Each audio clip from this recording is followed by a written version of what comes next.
Assalamu alaikum, ina muku barka da shigowa shafina na Sadiq Tech a YouTube. A wannan bidiyon zan muku bayani ne akan abin da ya shafi Fintopio da kuma yadda za ku bi domin ku samu kyautan HP da ake bayarwa ta hanyar fasa wani diamond.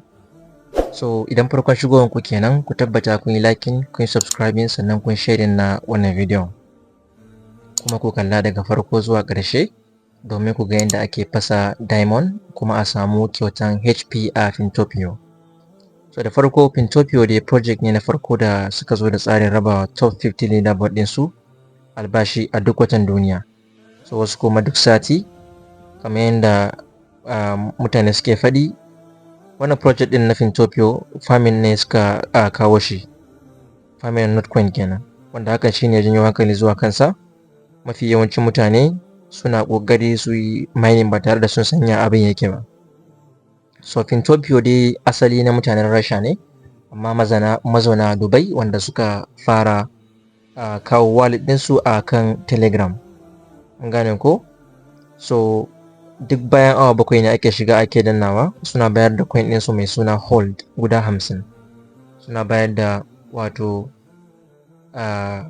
sunan token ɗinsu wanda ake kira da hold guda 50 bayan kowanne awa 4.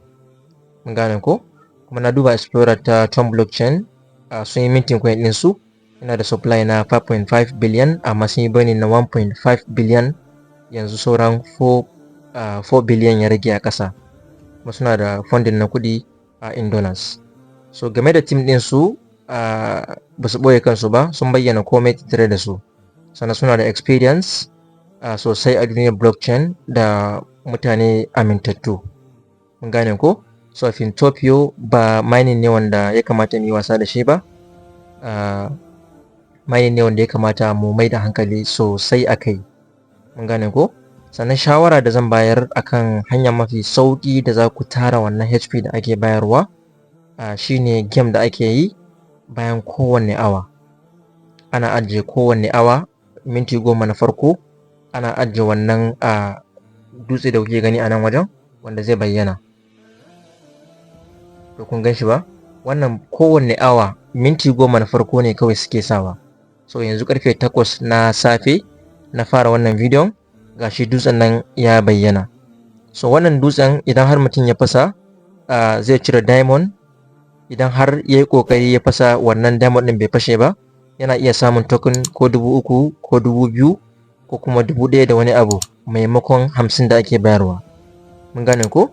Founder ɗinsu sunansa Steve Milton, ya bayyana komai a shafinsa, inda ya bayanai da dama da yanayin karatunsa da kuma lokacin da ya fara harka ta cryptocurrency da sauransu.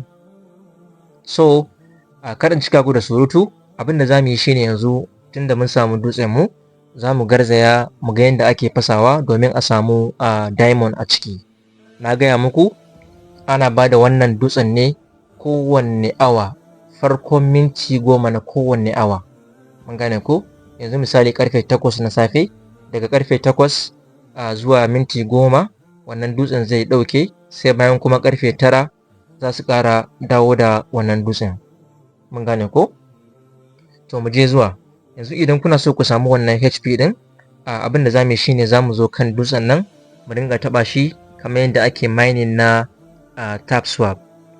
Yana fashewa 3 ne, amma sai an lura domin kada diamond ɗin ya fashe. Mun gane ko? Yanzu mun samu fashewa na 1, sai mu ci gaba da taɓawa, mu ci gaba da mining ɗinsa, sai ya sake fashewa na 2. Yanzu ya samu fashewa na 2, saura fashewa na 3. Idan muna tabawa kamar yadda muke mining na tap swap, idan ya fashewa na 3, bakin diamond ɗin zai ɗan bayyana.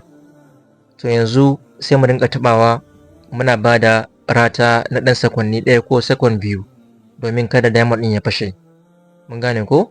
Idan har ba mu yi a hankali ba, muna tabawa da wuri-wuri, idan ya bayyana to zai iya fashewa. Idan ya fashe kuma za mu yi asara maimakon mu samu kyautan HP da ake bayarwa. Mun gane ko?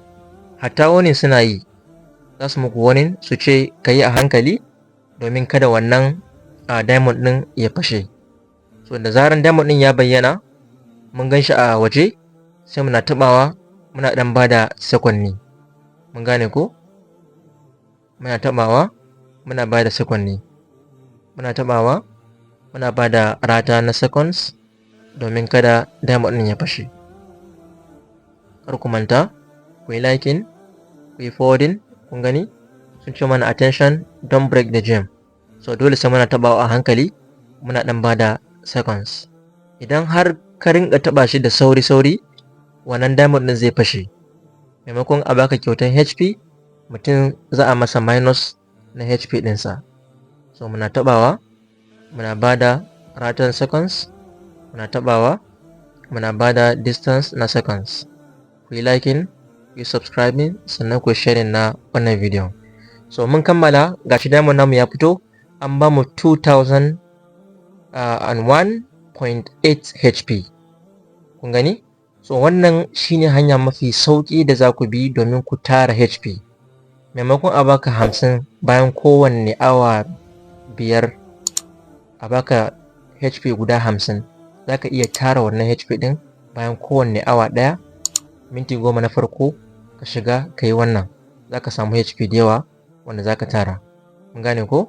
So kafin in kammala komai, akwai tax da yake kasan nan, akwai daily check-in da za ka shiga, shi ma za a baka. Kun gani? Za a baka 200 idan ka yi, za ka zo sai gobe kuma. Sannan akwai farming da ake yi, idan ka taba shi bayan kowanne awa 7 za ka zo ka karbi wannan 50 HP din. Sannan akwai crew, wannan shine wanda kai inviting.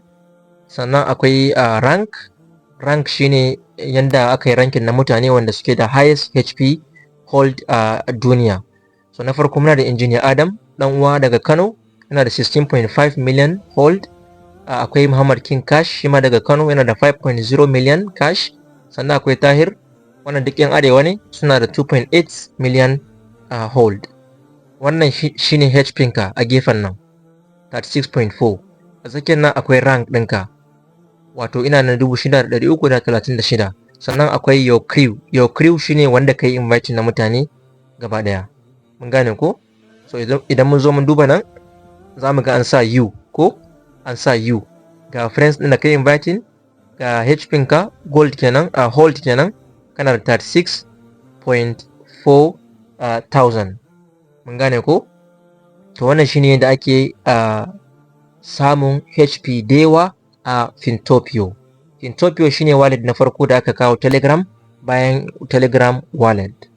So muna roƙon Allah ya taimake mu, Allah ya ba mu sa'a. An jima akwai update da zan yi akan cex.io da kuma abin da ya shafi tutorials na update idan Allah ya kai mu.